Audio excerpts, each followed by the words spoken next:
टाळ्या वाजवायच्या सर्वांनी.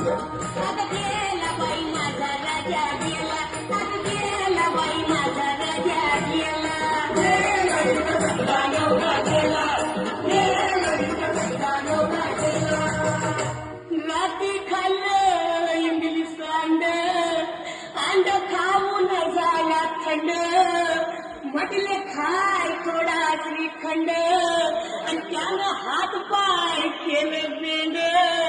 राजा हे माझ्या राजा असं काय करतोस का? उद्या त्या माहून लवकर येणार होता.